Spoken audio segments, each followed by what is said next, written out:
Амансыздарбы, урматтуу агайын туугандар, калайык калк, бүгүнкү иш-чаранын кадырлуу катышуучулары. Бүгүн биз спорт сүйүүчүлөрдүн тилеги болгон ден соолукту чыңдоочу Асыл спорт комплексинин ачылышында жакшы саамалыкта жүз көрүшүп, жаштар менен катар эле жалпы элдин кубанычына ортоктош болуп отурабыз. Айтматов районунда болуп жаткан жаңы ийгиликтердин ичинен бүгүн ушул спорт комплекстин кызыл тасмасын кесүү насиби буйруптур. Андыктан баарыңыздарды райондун, облустун, жалпы эле өлкөнүн спорт жаатындагы жетишкендиктерине өбөлгө боло турган Ден соолук булагы Асыл спорт комплексинин ачылышы менен чын дилимден баарыңыздарды куттуктаймын.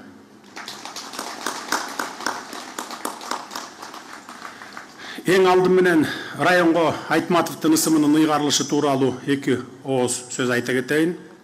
Өзүңүздөр билгендей, көпчүлүк элдин өтүнүчү аткарылып, Талас облусунун бул районуна залкар жазуучубуз Чыңгыз Айтматовдун аты мыйзам чегинде берилди.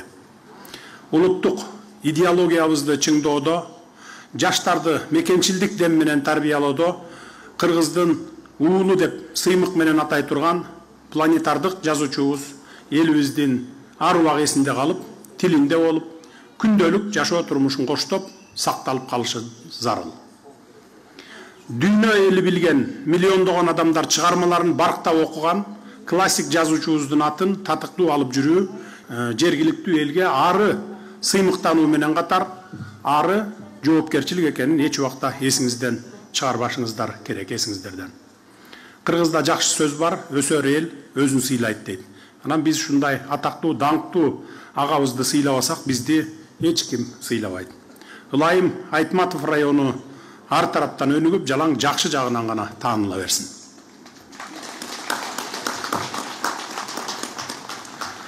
Ал эми бүгүнкү иш-чарабызды дагы жакшыга жоруйлуу, курулуш аяктап, кызыл тасмасы кесилип жаткан Асыл спорт комплексинен Кыргызстандын атын чыгарган спортчулардын чыгышына чын жүрөктөн тилектешмин.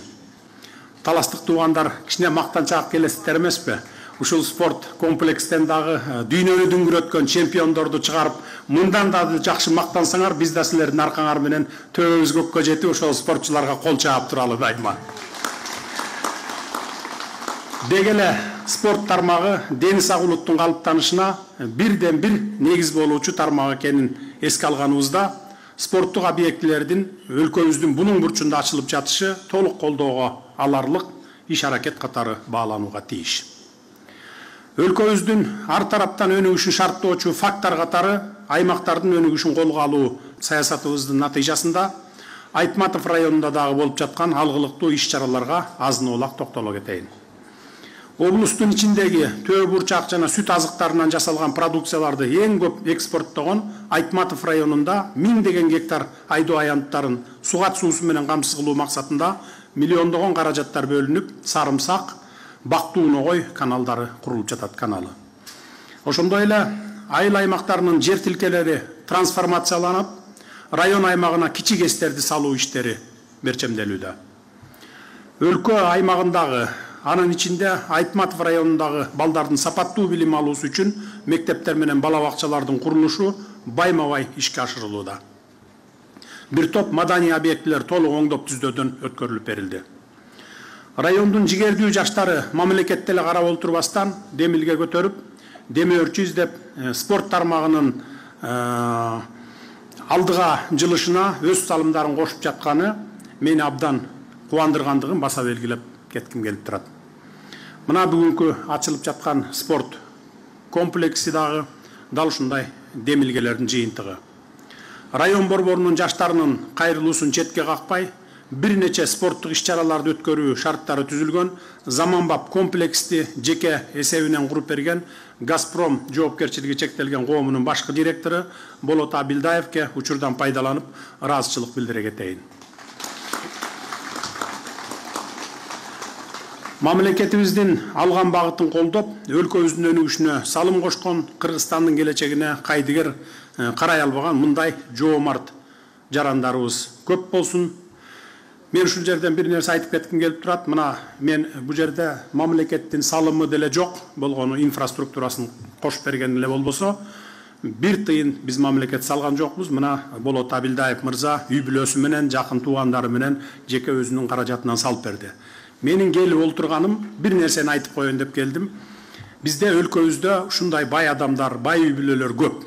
Айтайын дегеним, ар бир районду 44 районду ушул окшогон бизнесмендер эле Орто Азиянын Швейцариясы кылып койсо болот негизи. Бирок бизде байларыбыз аябай мындай бир питирирээк да, кыргызча айтканда. Менин үчүн Болот Абилдаевди айтып атам, мен келген 3 жылдын аралыгында 500 миллион сомго жакын каражат мамлекетке жардам берди. Мына ушул спорт комплекс атасак болот. Бишкекте мына кече жакында 1000 автобус алып келгенбиз, өзүңүздөр билесиздер. 500 келип калды, дагы 500 жазга чейин келет деп турабыз. Ошонун ордун даярдап берди. Ага дагы бир оңбогондой каражат кетти, 1,5 миллион доллардын тегерегинде. Парктарды курдук, Кыргыз Азербайжан достук паркына курдук. Ал жерге дагы бир 100 миллион сомдун тегерегинде каражат берди. Мына ушинтип өзүбүздүн эле бай адамдар ушинтип мамлекетти көтөрүп койсок болот. Бирок эми биз аларга жалдырабайбыз, мамлекет өзү бутуна туруп баратат, көрүп атасыздар, 1,5 жылдан берки экономиканын көтөрүлгөн. Кудай буйрса алдыда мындан дагы 2 эсе, 3 эсе кылып туруп көтөргөнгө биздин мүмкүнчүлүгүбүз бар, ага күчүбүз дагы жетет. Бул жакшы саамалык мындан ары да уланып, салтка айланып кетет деген үмүтүм чоң. Жаштардын демилгесин андан ары улап, демөөрчүлөр менен сүйлөшүүгө бөлгө түзүп, комплекстин курулушуна жер тилкесин бөлүп, суу тартып, жаргын киргизип, ыйгарым укуктарынын алкагындагы башка иштер менен колдоо көрсөткөн жергиликтүү бийликтин жетекчилерине дагы эмгегин айтып кетишибиз керек. Эң башкысы мындай демилгелүү жаштардын болушу келечекте көптү үмүттөндүрөт. Бүгүнкү күндө келечекти ойлогон жаштардын демилгелери, креативдүү ой жүгүртүүсү, күндүн күрөө тамырын кармай билип, заманга болгон жаңыча көз карашы, идеясы абдан маанилүү. Биз креативдүү ой жүгүрткөн, идеясы бар мекендештерибизди колдошубуз зарыл. Себеби мындай жаштардын жеке эле спорт тармагын эмес, туризм, маданият, билим берүү, айыл чарбасы, экономика чөйрөсүн өнүктүрүүгө мыкты сунуштарды бере алышат. Намысты туу туткан чыгаан спортчулар, төгөрөгү төп келген төкмө акындар, калеми курш жазуучулар, илимпоздор, ишкерлер чыккан, Айкөл Манас атабыздын руху менен тыгыз байланышкан касиеттүү Талас жергесинин урматтуу туугандары, алгачкы инсандын руханий адеп ахлактык өнүгүүсү жана дене тарбиясы жөнүндө чыгарган жарлыгымдын максатын улаган мына бул спорт комплексинин ачылышы менен сиздерди дагы бир жолу куттуктаймын. Ушул инсандын адеп ахлагын өнүктүрүү боюнча, дене тарбия жана спорт менен машыгуу боюнча жаштарды ушундай баягыдай жакшы жакка үндөө боюнча иштер улана берсин.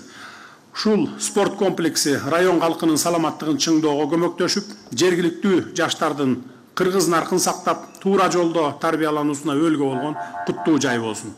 Жеке эле Айтматов районунун эмес, бүтүндөй Кыргызстандын атын чыгарган, желегин желбиреткен мыкты балбандар, мыкты мушкерлер, мыкты футболчулар, спорттун бардык түрлөрүнөн мыктылар чыксын деп тилейли. Эл аралык жана дүйнөлүк мелдештерде кыргыз элинин намысына жараган Каныбек Осмоналиев, Аратбек Санатбаев, Канатбек Бегалиев, Руслан Түмөнбаевтердин жолун улаган, кечеге эле Ак жол, Айсулуу, Мээрим, Айпери сыяктуу даңктуу спортчуларды даярдаган кесипкөй мектеп болсун. Спорт комплексине Ак жол каалайм. Жалпы журтубуз аман, элибиз эсен, ата мекенибиз бүтүн болсун.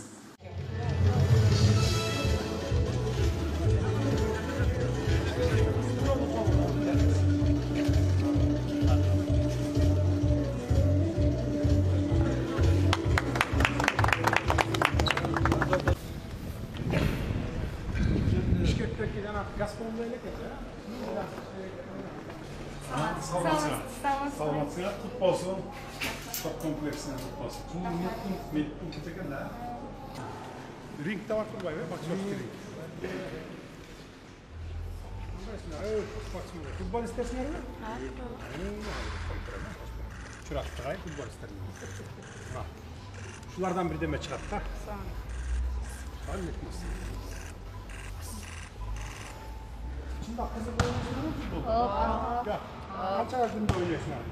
Жұмасына қанша күн ойнайсың? Çerezden beri. Жақсы өтеді ал? Көне баштадыңар? Ким ең қиын ойнаған?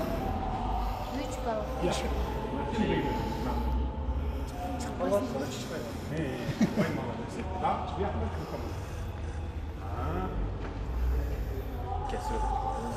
Жақсы ойнасаңар шығады.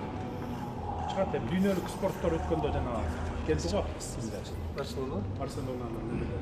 Алардың ушундай айында шыққан. Силер таштап қоймай, мындай азартына заниматься ете берсеңер, мына силерден шығатасыз. Мына силер өзүңөрдү өзүңөр жасап чыгарсаңар, мына сага миллиондор, миллиардерлер мына футболисттерден алар. Шарттагы түзүлөт бөлүнөт. Шарттагы болот. Алар деле азыркы чыккан дүйнөлүк футболисттер деле ушундай айындан силер окшой эле чыккан ошолор деле. Аларга эч бир бирөө шарт түзүп берген эмес. Алдыга жылыш керек. Алдыга жылып мен ошолордой болуп чыгам дей берсеңер, мындай кыялдансаңар анан чыгат. Кыялдануу дагы бул жардам берет да.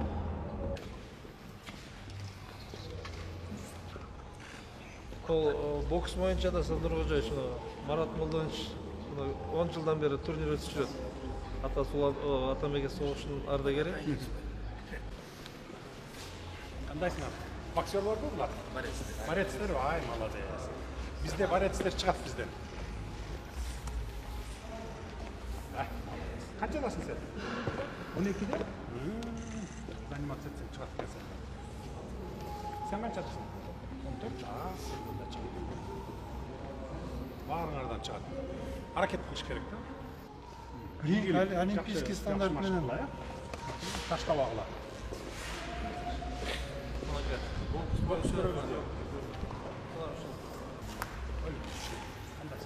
Тренер екенсің да?